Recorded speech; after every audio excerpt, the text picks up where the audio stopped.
आज 14 अप्रैल है, लेकिन कहो ना देखा था, न छेदिए देखा था, न सुखिए देखा था, न यादव देखा था। इनके सबसे 10 दिन पहले चेतावत रहे भैया 14 अप्रैल पूरा प्रोग्राम एकदम फिक्स बात है और एकदम पूरा टेंट सेंट लगा पूरा प्रोग्राम हुई बाबा भीमराव अम्बेडकर जयंती मनाई गई है।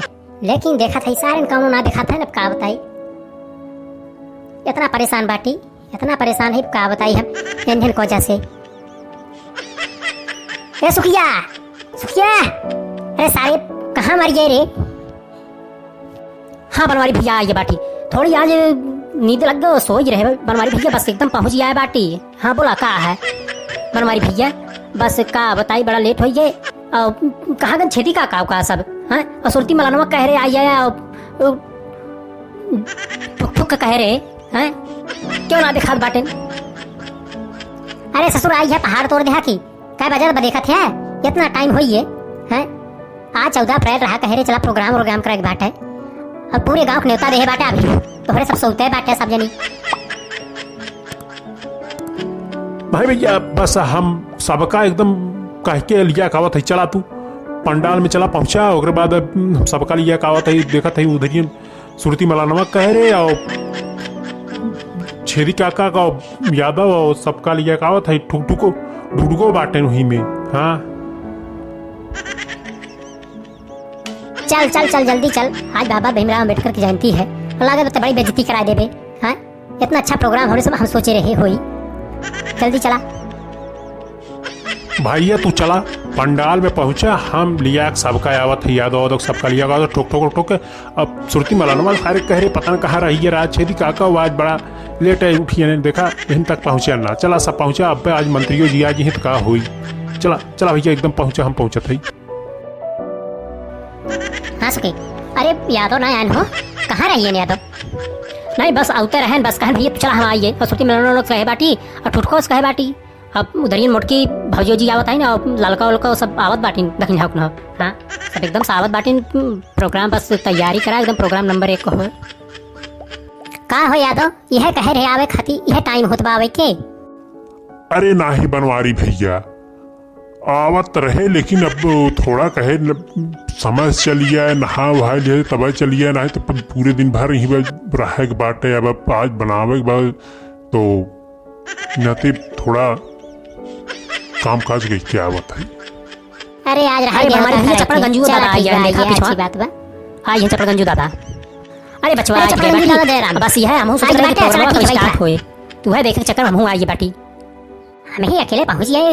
लड़की कहाँ रही देखने ही रही है, ए फुलमतियत क्या कहे कुल चली जाए, कहाँ रही आज सबकी ने। अब प्रोग्राम शुरू किया जाए, अब सब तो आई बाटे एकदम प्रोग्राम शुरू करा। अब लगावा कुछ बाबा जयकारा वयकारा होए, बोला बोला बाबा भीमराव अम्बेडकर की जय। ठीक बाबा हमारी भैया चला फिर स्टार्ट कर भीमराव अम्बेडकर। हाँ हमारे पूज्य हैं, आप लोग सब जानते ही हैं। सुखी बाबा कुछ गाना वाना शुरू करा ऐसा है ना बनवारी भैया, पहले कहता मुटकी भाजी ललका उलका गावे शुरू कराएं, ठीक जन्मोत्सव गीत सुनावे तब और प्रोग्राम आगे बढ़ाए।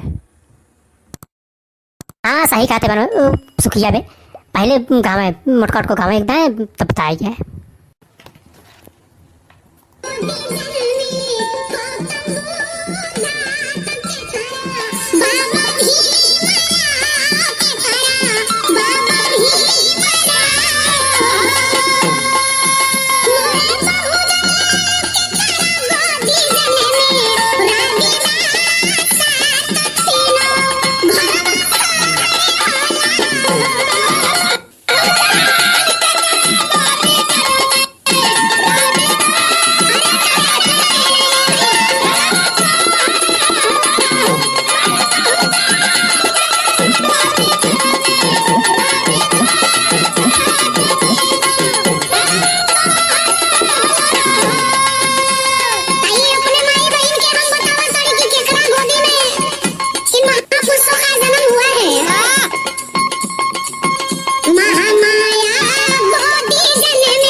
के संविधानवा भीम बाबा उड़ी गईला,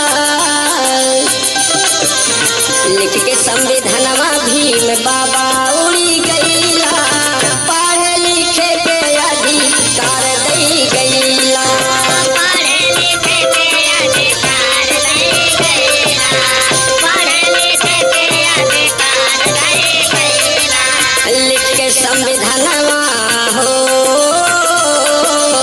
लिख के संविधानवा भीम बाबा उड़ी गईला, पढ़े लिखे के अधिकार दई गईला, पढ़े लिखे के अधिकार दई गईला, पढ़े लिखे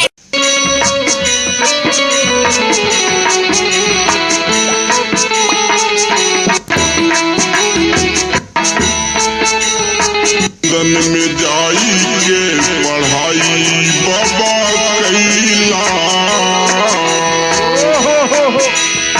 कोलंबिया विश्वविद्यालय से PhD कैला, कोलंबिया विश्वविद्यालय